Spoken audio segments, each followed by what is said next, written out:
ଜୟ ଜଗନ୍ନାଥ ସାଙ୍ଗମାନେ। ଆଜି ସକାଳ 4ଟାରେ ଉଠିଥିଲି। ଉଠିକି ଗୋଟି ଗୋଟି କରି ସବୁ କାମ ସାରି ଦେଇଥିଲି। ଗେହ୍ଲାକୁ ଉଠେଇ ସ୍କୁଲ ପାଇଁ ରେଡ଼ି କରିଥିଲି।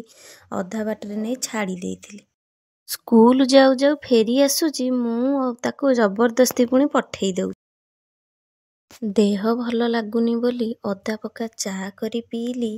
ତାପରେ ଟିକେ ଶୋଇବି ବୋଲି ଭାବିଲି। ତାପରେ ଭାବିଲି ଏବେ ଟିକେ ଯାଉଛି ଶୋଇପଡ଼ିବି। ଭାଗ୍ୟରେ ନାହିଁ ଶୋଇବା, କ'ଣ ବା କରିବି।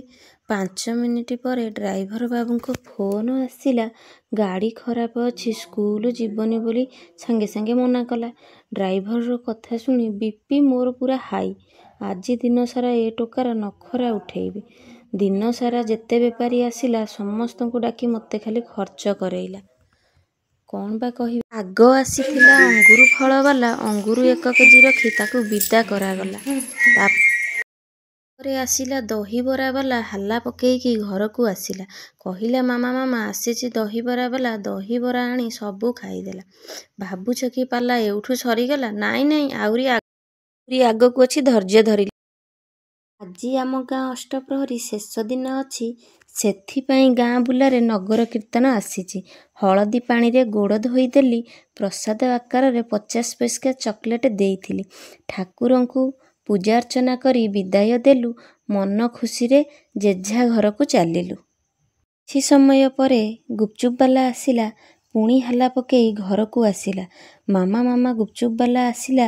ମା ପୁଅ ସାଙ୍ଗ ହୋଇ ଗୁପଚୁପ ଖିଆ ହେଲା। ନାତିଆ ଟୋକାଟା ଆସିଲା ବୋଲି ତାକୁ ବି ଗୁପଚୁପ ଖୁଆଇ ଦେଲୁ। ଖାଉ ଖାଉ ଖାଇଦେଲୁ ଗୁପଚୁପ 100 ଟଙ୍କା। ଖାଇସାରି ଚାଲିଗଲେ ସବୁ ମୁହଁ କରି ବଙ୍କା। 100 ଟଙ୍କା ଆଣି ମୁଁ ଦେଇଦେଲି।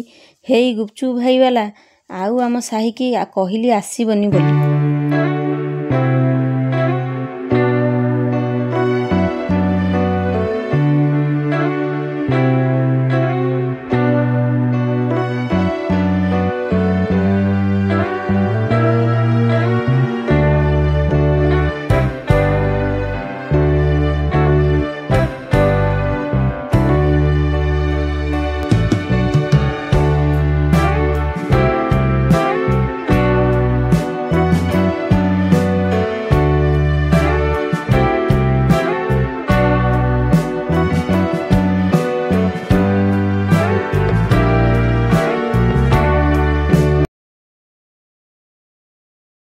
ସନ୍ଧ୍ୟା ହେଲା ବୋଲି ସମସ୍ତଙ୍କ ପାଇଁ ଚା ବନା ହେଲା। ମୋ ପୁଅ ଆସି ଚାହାରେ ପୁଣି ଭାଗ ବସେଇଲା। ଚା ପିଆ ପରେ ପଚାରିଲି ରାତିରେ କ'ଣ ରୋଷେଇ ମୁଁ କରିବି ବୋଲି। ବାପା କହିଲେ ଆଜି ରାତିରେ ଅଷ୍ଟପ୍ରହରୀ ପାଖରେ ଖାଇବା ରହିଛି। ଅରୁଆକୁ ବହଳିଆ ଡାଲମା ଆଉ କ୍ଷୀରି ରହିଛି। ଏକଥା ଶୁଣି ମନ ଖୁସି ହେଇଗଲା। ରାତିର ରୋଷେଇରୁ ମୋତେ ଛୁଟି ମିଳିଗଲା। ଭିଡ଼ିଓ ବନାଉଛି କେତେ କଷ୍ଟ କରି, ଖାସ୍ ଆପଣମାନଙ୍କୁ ଖୁସି କରିବି ବୋଲି।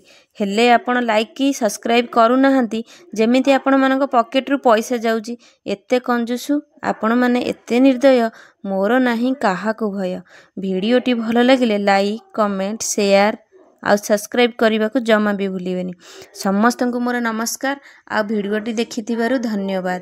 ଜୟ ଜଗନ୍ନାଥ, ଜୟ ଜଗନ୍ନାଥ, ଜୟ ଜଗନ୍ନାଥ।